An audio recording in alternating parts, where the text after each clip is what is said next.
Aqui com a gente o deputado federal Pedro Cunha Lima, do PSDB, ele que lançou a pré-candidatura para disputar o governo do estado nesse ano. Deputado, bom dia, seja bem-vindo aqui à Jovem Pan. Bom dia, Daniel, Denison, cumprimentar também Daiane, Fábio César, todos que fazem a Jovem Pan. É uma alegria estar com vocês aqui hoje. Bom dia. Deputado, o senhor já lançou a pré-candidatura ao governo do estado, depois da desistência de Romero a concorrer pela oposição. Como é que está a receptividade do grupo político nesses dias de pré-campanha? Já há um engajamento da oposição em torno do seu nome?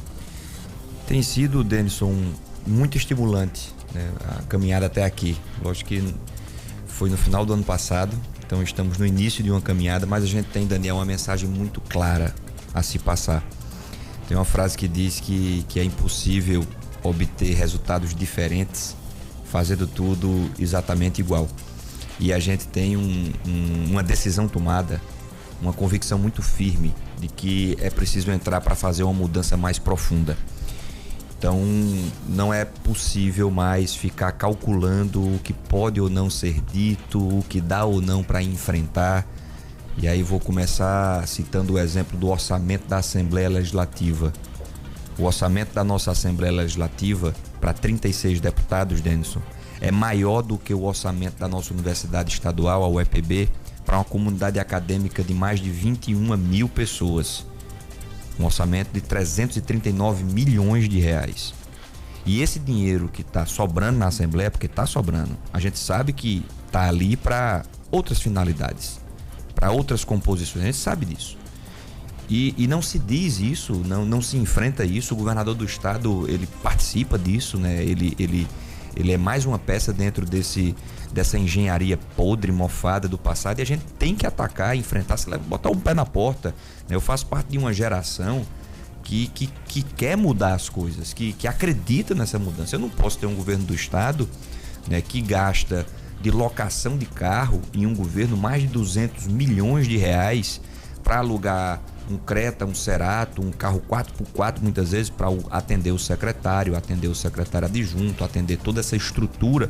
O trabalhador não tem que ralar e suar para poder colocar o dinheiro da sua moto, para poder pagar a sua passagem, porque esse mesmo trabalhador precisa ser condenado a ficar pagando o aluguel do carro do secretário.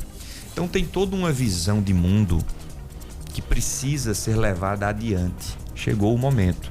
E aí a gente está passando essa mensagem de maneira muito clara. Para além de tudo que a gente quer construir para a educação, a Paraíba vai ter a melhor educação pública do Brasil. Por que eu vou ficar para trás do Ceará? Por que eu vou ficar para trás de Pernambuco? Aliás, eu que tenho uma vantagem de já poder observar o que é que funcionou lá, trazer para cá e aprimorar. Agora tem que ter decisão política, né? Então a gente tem uma mensagem muito clara, a caminhada tem sido muito estimulante. Eu vejo que é preciso cumprir um papel. Isso está chegando muito forte em mim. Pessoas que olham e digam, faça isso. Não desvie esse foco. Então a gente tem angariado apoios nesse campo das oposições, sobretudo, para que a gente possa, de fato, servir de instrumento de crescimento da Paraíba. Deputado, essa pauta que inclusive esteve lá no seu discurso, em que anunciou a pré-candidatura ao governo, mas que também é defendida desde o momento em que você se candidatou pela primeira vez a deputado federal, de restrição de privilégios, diminuição de privilégios, já houve uma reação. O presidente da Assembleia, inclusive, esteve aqui depois do lançamento da sua pré-candidatura, comentou essa sua fala, dizendo que acaba diminuindo a importância da atividade da Assembleia para a Paraíba. E o governador João Azevedo, sobre a questão da granja, que é outro ponto que você tem batido bastante, traz o passado, né, do seu pai, que já foi governador. Ele citou até que festas já foram promovidas na granja com o dinheiro público e que ali também é um espaço de trabalho em que há um gabinete. Como é que você avalia essa reação, tanto da Assembleia quanto também do governador, em relação ao que você tem colocado? Primeiro, Daniel, lhe falar uma curiosidade. Na campanha de 2014, que foi a minha primeira disputa, se você pegar todo o debate público eleitoral, eu não falei em nenhum momento de combate a privilégios. Isso não estava na minha cabeça, de chegar lá combatendo privilégio, etc e tal. No começo do mandato, em 2015, eu lembro eu chegando as primeiras vezes na Câmara, e aí na entrada da Câmara eu vi aquele desfile de carro preto oficial, E aí é o carro não só para a presidência da Câmara, mas tem o carro oficial do primeiro vice-presidente, do segundo vice-presidente, do primeiro secretário, do segundo secretário, do terceiro secretário, do quarto secretário, cada um com um carro. Procuradoria, ouvidoria. E eu achei aquilo tão desconectado com a realidade do povo brasileiro. Isso não... É o que Ariano Suassuna falava do Brasil oficial e o Brasil real. É um Brasil oficial, o Brasil das autoridades, é o Brasil que tem o carro oficial para a autoridade bancado pelo povo. É o Brasil do juiz do Mato Grosso que recebeu em um mês mais de 500 mil reais. Isso está errado. O povo passa fome. Eu não posso pegar do orçamento público 500 mil reais para dar a apenas um juiz em um mês. É o Brasil que paga auxílio mudança para deputado reeleito. 30 mil reais. Ontem eu tive na APAI, aqui em João Pessoa. Lá, a reforma do teto do ginásio foi com auxílio mudança que eu recebi e repassei, porque eu não consigo conviver. Não é possível que a gente... É isso que eu estou dizendo. Eu faço parte de uma geração que olha para tudo isso de maneira diferente. Tem gente que olha aquele desfile de carro oficial, cada um para uma secretaria na Câmara, e acha isso normal. Eu não acho isso normal. Eu acho isso indecente. Eu vou ser muito direto aqui. Porque o povo, né, vive num drama social muito grande. Né? Então foi vendo essa realidade que eu comecei a apertar o discurso e a botar o dedo na ferida e a dizer o que eu achava que estava errado. Não só na classe política, né, mas de modo geral. A reforma da casa do ministro do STJ. Faz sentido o povo brasileiro pagar uma reforma para botar aquecedor na piscina, para botar churrasqueira e tudo mais. E me comprometi com a causa, porque é muito escancarado o negócio. Né? E aí passou a ser uma das linhas de atuação do mandato. Quando eu falo que um procurador da República, na minha visão, não deveria ter direito a receber auxílio creche em um país onde menos de 30% das crianças mais pobres têm vaga de creche, eu não estou querendo atacar ou diminuir o exercício da função de um procurador da República. Eu só estou querendo dizer que no contrato social de país que nós temos, não é correto que o povo fique sustentando esse peso e pagando por todos esses privilégios, regalias e mordomias. Então eu não estou atacando em absoluto o funcionamento da Assembleia. O que eu estou dizendo é que, inclusive, a Assembleia funcionaria melhor e teria um caráter maior de representatividade, porque, veja, o deputado existe para servir ao povo. O deputado é um empregado do povo, é um representante do povo, é a voz do povo. Então aquele a quem você deve servir fica pagando uma estrutura gigantesca e todo mundo sabe que essa estrutura não tem finalidade tão somente legislativa e de fiscalização. É uma estrutura que faz parte de um sistema global de perpetuação de mandatos e tudo isso. Vamos falar as coisas. Então eu não estou atacando a Assembleia. Eu acredito que seria um grande gesto. A Assembleia iria se conectar mais com o povo paraibano. Se dissesse, olha, a partir de agora a gente vai reduzir nosso orçamento e com essa redução, ao invés de 339, a gente vai reduzir e com esse saldo a gente vai construir creche na Paraíba. E quando construir a creche, bota uma placa lá, pronto, esse é o dinheiro que estaria indo para a Assembleia e agora está indo para educar seu filho. Pronto. Isso é reinventar a política e arejar esse negócio. Né? Então, não há ataque em absoluto. E em relação à menção do governador João, né, sobre... não só ele, né? Muitos falam, não, né? Nesse debate mais político, né? E até o eleitor pode fazer essa referência, né? Da postura que seu pai teve enquanto governador e atrelar isso ao seu nome também. O eleitor e o debate em modo geral. Meu pai não morou na Granja, né? Existe uma distinção. Mas eu não quero ficar nesse debate do passado. O que eu vejo, o que as pessoas querem, Daniel, é saber como as coisas estão hoje e o que pode ser feito para melhorar. Eu tenho muita admiração à trajetória do ex-senador, governador Cássio. Tenho muita admiração. Falam também do poeta Ronaldo, meu avô, que também foi governador. Quando o poeta Ronaldo foi governador, eu tinha 2 anos de idade. Quando meu pai foi governador, eu tinha 14 anos de idade. Eu não posso responder por algo que aconteceu quando eu estava na minha adolescência. E como falei, tenho muita admiração, mas ninguém é igual a ninguém. Cássio é Cássio, Pedro é Pedro, cada um tem sua formação de vida e de mundo, lógico que carrego princípios e valores, mas eu sou fruto de um outro tempo. São tempos diferentes, não é demérito para nenhum filho né, ser fruto de sua geração. Eu não vou ficar sendo, né, alguém que, né, tem uma cabeça, né, na década de 90 porque sou neto de... Não, eu sou assim como você, assim como o Denison, todo mundo que faz parte de um novo tempo tem suas próprias características. Então é até bom que fica muito claro que cada um é cada um. O candidato é Pedro. Falem das minhas atitudes, falem de mim. Porque se ficar falando toda hora de Poeta Ronaldo, de Cássio, fica muito claro que está tendo uma tentativa de desviar o debate. E o paraibano tem sabedoria, é inteligente para perceber isso. Então eu não tenho nenhum compromisso com o que foi feito na década de 90 ou no início dos anos 2000. Eu tenho muita consciência no que precisa ser feito hoje. E é esse papel que eu quero cumprir. Nessa questão, só um minuto, para complementar esse assunto, Denison, nessa questão de privilégios ainda, eles não são só em relação a recursos. Os políticos têm, por exemplo, um foro privilegiado. Tem a questão da prisão de um deputado, por exemplo, ter que ser votada na Câmara dos Deputados. Inclusive, eu queria questionar sobre isso, porque o senhor votou para que não houvesse a manutenção da prisão do deputado Daniel Silveira, que fez ataques ao Supremo Tribunal Federal. Isso não é um privilégio, deputado? Eu sou um dos membros da comissão que busca acabar com o foro privilegiado. São dois temas diferentes. Desde a década de 90, aí vou relembrar o poeta, existe esse debate sobre ter ou não ter o foro privilegiado. De lá para cá, Denis, ficou muito claro que o foro privilegiado não faz bem ao Brasil. Você tem um espaço onde, por mais que teoricamente, juridicamente, você possa argumentar em favor do foro, você tem, do ponto de vista prático, um instituto que gera impunidade, sobretudo pela falta, né, de julgamentos em muitos casos. Então a gente está nessa luta para acabar com o fim do foro privilegiado, né? Na Câmara, cumprindo esse papel, sou a favor desse término. No caso da prisão do deputado Daniel, e aí foi me chamada a votação para que eu fizesse uma análise do que tinha acontecido ali.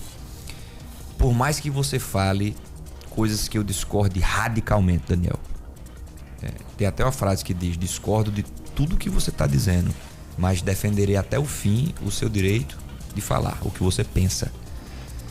Eu posso discordar radicalmente de tudo, eu vou defender a sua liberdade. Eu não posso ter um país onde a discordância de ideias gera uma prisão, gera o uso do arbítrio, da força. Nenhuma prisão pode acontecer sem o devido processo legal. Tem um rito jurídico. É preciso estabelecer. A prisão é um ato do poder público, do Estado, um dos atos de maior força de cerceamento de liberdade. Alguém entrar na sua casa, e eu não achei razoável, assim como não acho, você com uma decisão de um só, agora vai ser difícil puxar todos os elementos jurídicos, mas tiveram pelo menos 3 elementos que deixava realmente, muito escancarada que aquela prisão estava tendo motivação por uma discordância de ideias, por mais que seja, algo que todos nós devemos preservar. Por exemplo, democracia tem que ser defendida, a gente tem que estar sempre nessa linha de atuação. Mas por mais que eu discorde radicalmente de tudo que Daniel disse, o deputado Daniel, eu não poderia concordar com o cerceamento da liberdade dele por ele ter gravado aquele vídeo. Eu achei que foi excessivo, assim como acho até hoje, e penso que não se cumpriu o devido processo legal para se fazer acontecer algo dessa extrema força que é prender alguém. Nesse fim de semana, o pré-candidato à presidência, o ex-juiz Sérgio Moro, esteve aqui na Paraíba, esteve em João Pessoa e Campina Grande e teve um encontro com o senhor, não foi? Como é que foi esse encontro? Foi um encontro para... o senhor é do mesmo partido de Dória, de João Dória, que também é pré-candidato, mas foi uma aliança, foi uma conversa entre amigos, entre colegas, entre políticos, ou há alguma expectativa de aliança? Foi, Denison, um encontro para fazer um balanço de país. Como você bem falou, o PSDB tem uma pré-candidatura, que é do governador João Dória. A gente ainda tem um grau de imprevisibilidade de como vai ser, Daniel, esse desenho final, de fato, quem irá disputar de fato a eleição. E o que nos cabe agora é fortalecer um projeto de país. Tentar encontrar pessoas que têm a mesma compreensão do que está acontecendo, né, de que é preciso diminuir essa radicalização. Isso tem feito muito mal. Na pandemia nem se fala. Quanta energia a gente não gastou numa pandemia por conta da nossa polarização, dessa coisa ideológica que para tomar um remédio ou não, eu vou ser baseado não no que o meu médico está dizendo, mas em qual lado ideológico eu estou. A gente está num grau de acirramento onde existe a todo tempo, né, um lado querendo destruir em absoluto o outro, e no meio disso está um país só que não aguenta esse grau de radicalização, de extremismo. Então a gente precisa encontrar pessoas que querem pensar um projeto de país para poder trazer um equilíbrio, a sensatez, poder desenhar políticas públicas, poder voltar a falar de educação. Não, o debate da educação é quem foi Paulo Freire e a gente tira ou não a estátua de Paulo Freire que está na frente do MEC. Isso me cansa. Porque isso definitivamente o debate da educação não pode ser esse. O debate tem que ser como eu vou formar o professor, como eu vou investir nas escolas que não tem ainda uma biblioteca, um banheiro, internet, né? Como eu vou abrir mais vaga de creche, como eu vou ter um currículo, a BNCC, que é a Base Nacional Comum Curricular, bem implementado, né? Que a gente está nessa fase, né? Como eu expando o ensino, né, profissionalizante e tudo mais. Então a gente está nessa fase de juntar pessoas e fazer esse debate acontecer. Cabe aliança, Moro e Dória? Só o tempo vai dizer. Eu não consigo antecipar essa resposta. O que é preciso é ter um projeto de país bem definido e conversar isso com a população. Eu acho que está faltando isso, na verdade. A gente está se perdendo nessa armadilha de ficar no debate só de afrontas, e fulano, e Lula, e Bolsonaro, e Moro. Sim, e o país? E o Brasil? Como é que a gente vai gerar mais emprego? Como é que a gente vai ter uma produtividade maior? Como é que a gente vai ser mais eficiente? Como é que a gente vai ter uma segurança jurídica, né, mais atrativa para pessoas investirem aqui? E eu estou muito focado e concentrado nesse espaço de debate, de pensar o país, de apresentar um projeto, e lá na frente você tem um desdobramento eleitoral disso. Mas a gente não pode inverter, né? Fazer com que a conta eleitoral venha antes do projeto de país, que é o que eu vejo acontecer, Denison, em vários momentos, e isso me incomoda. Deputado, alguns nomes estão postos como pré-candidatos ao Senado. Quem caberia dentro desse seu projeto? Tem agora Raimundo Lira, que é do PSD, partido de Romero, colocando o nome também em campo. Como é que ficou o diálogo com Romero? Como é que o PSDB trata a possibilidade de ter, por exemplo, Raimundo Lira na chapa? É um excelente nome, engrandece o debate para a disputa para o Senado. A democracia, ela pede sempre que haja alternativas. É muito ruim para o eleitor quando a gente tem apenas alguns poucos nomes. Então, fico feliz com a decisão do senador Raimundo Lira de colocar seu nome à disposição dessa disputa. É um excelente nome que engrandece o debate, como mencionei, e que está em um partido que reúne todas as condições de estar presente na chapa majoritária. E uma das razões você mencionou, que é a força da liderança, a expressão do peso político do ex-prefeito Romero, com quem a gente conversa, né, com frequência, pela amizade estabelecida há anos. É uma relação, né, de muito tempo, a gente tem muita proximidade, muita afinidade. Ele ainda está no seu grupo político? E vem conversando. Eu não sei como é que você definiria grupo político, assim. Ele tem autonomia, ele está, na minha visão, ele está na oposição, mas claro que cada um só pode falar por si, né? Quem deve dizer com precisão isso é o próprio Romero, que tem autonomia, que tem independência, que tem uma trajetória política que coloca ele nesse lugar onde ele deve responder ao lugar. Eu vou melhorar minha resposta, ele combina mais aqui, na minha visão, né? É uma opinião, ele se parece mais conosco.